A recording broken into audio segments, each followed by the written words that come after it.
Alright, here's my next one in DPM. I know, surprising. Yes, this is my next loadout video. Fourth one, I think. Also, this one's actually fully complete, unlike the previous one I showed you. This is my CS95 impression. It was the second full kit I ever had. The first full kit I ever had was my 70s style OD one. This one, I'm like on the fence in terms of how much I like it. I love the camo. I don't know how effective it is. Like, it is effective it is where I normally play. The webbing is a bit big for me, even with it's fully adjusted to me. This is as small as I could get it. I'm not like too big a fan of its bulkiness, but it's alright. It's very comfortable. The CBA is pretty good for what it is. But other than that, I will do my proper review on everything. This is worn a bit differently to my FSB / Op4 operator setup. It's like the clothes are worn a bit differently.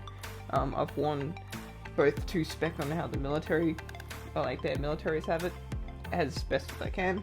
Other than that, let's get into it. I don't really have any personal items on this kit, so I'll just start off with the hat. It's a boonie. That is it. Doesn't have a chin strap in it. It didn't come with one, but I've got it in a size that it just sticks to my head like glue. It looks pretty good. So here's my shirt, CS95 pattern. If you saw my previous video with the DPM, you know what sort of shirt it is. It's relatively comfortable. I don't know in terms of the long term, like wearing it for a long period of time, how comfortable it is, but for a short period it's alright. It's pretty hard wearing. It was also in really good condition when it came to me, because it was actually owned by some Air Force guy, so, and it wasn't the Air Force regiment, or whatever they call it, so it's probably just some guy who walked around a base on it, so it's in perfect nick. Yeah, well, it's basically the combat shirt, which we wear with the CS95 impression. Now here's the thing which is slightly inaccurate on my kit, but I can't help it, it's just kind of what happened. This is my CBA, this is Intemperate Dpm instead of CS95 DPM. This is sort of more the DPM which everyone tends to harp on about in terms of how great it is, and the one which is most recognizable. The Temperate Dpm is basically the DPM pattern in the 80s, the most, I think from what I remember, the most produced DPM pattern. Now, I do prefer the CS95 pattern, it looks much better, but the Temperate DPM is also very attractive. Yes, but enough talking about camo pattern, I'll talk about the vest. It's a Mark 1 CBA, it's got these two pockets up here. I'm assuming this one, let's see if I can get some lightage. This one here, I'm assuming is used for radio. This one is probably like an admin pouch. I actually do not know, because there isn't much information on this Mark 1 CBA, so if you do have information on what these two pockets are for on the Mark 1 CBA, let me know. Mark 1 CBAs tended to see early use in late 80s, early 90s, but when the CS95 Soldier came out, along with the Plce webbing came the CBA with the plate, which is the most common CBA you can find. There are a few pics you can find of like guys in CS95 wearing just the Mark 1, like having a Mark 1 instead of the Mark 2. There is a few, I tend to see mostly motorized troops and stuff, and like support troops are not really frontline guys wearing it as well in the time period that the CS95 Soldier was out. But that's just only terms and pictures I've seen. If I'm wrong, let me know. If I'm right, let me know, whatever. But other than that, CBA, it, again, as well, as I explained with plate carriers, you know, it's just the plate carriers with the previous video, it's just the vest. But it still gives me that extra life from Milsims, so that's handy. Other than that, move on to the next stage. So here is my pattern 95 DPM Plce webbing system. Now I really like it. I think it's a really good webbing system, really good platform, really comfortable, it looks freaking cool. The modularity on it, it's basically like Molly in that way. I didn't necessarily enjoy the building of it. especially because it was lacking amount of information online on actually how to assemble one of these webbing systems. But other than that, I quite enjoy it. It's a bit big for me, and I find it to be very bulky. The bulkiness is something which is just attributed to Plce. A bit big for me is, well, that's kind of my fault. But I do find it pretty comfortable in prone and standing position. I do sometimes find that in crouched positions, sometimes the pouches can get in the way. Also, this machete sheath sometimes comes off. It's not necessarily the most secure, and mind you, this is like brand new, this sheath. I will just quickly go over what I've got on it. So I've got these twin DPM mag pouches. They can fit about 3 to 4 Stanag mags from what I've managed to do, gel soft Stanag mags, and 1 to 2 AK-74 mags, 1 AKM mag, but you're really cramming the AK mag, like the 7.62 AK mag, in there.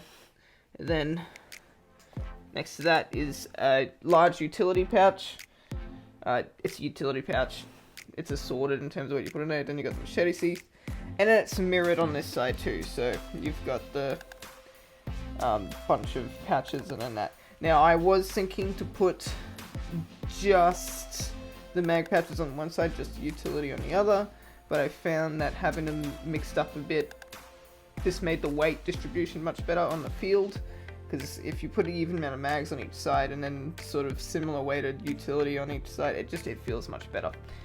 Other than that, move on to the next. So here's my pants. Again, if you watched my previous DPM video on my Op4 operator, you're familiar with these pants. Good pants. These would obviously seen some use already. Like, it's got a blowout, a bit of paint. Like that's how I bought it. I got it online. So kind of like. It was sort of a bit of a gamble because I bought it knowing it's in grade 2 condition. I had it labeled everywhere grade 2, but it was cheap as dirt, so I thought, like, why the hell not? Other than that, they're really good pants, really comfortable, really lightweight. They're slightly reminiscent of sort of later BDU pants, but a bit thinner. So if you don't trust thinness, this wouldn't be a thing, and I don't know how rip-stop these things are. I haven't really thrown it into anything too hardcore. Other than that, I'll just quickly do something just as a quick example, and then I'll show you all the loadout. I just wanted to show you the difference between Temperate Dpm / 80 style DPM and CS95 DPM. And as you can see, basically the Temperate / 80s pattern DPM is so much more darker. It's like a shadow compared to CS95. Now on the kit, it's not too noticeable, like the difference. I would say it does make my silhouette a little bit more different than what a traditional CS95 silhouette would be. Yeah, but it still works. I just thought I'd mention that because there is my silhouette.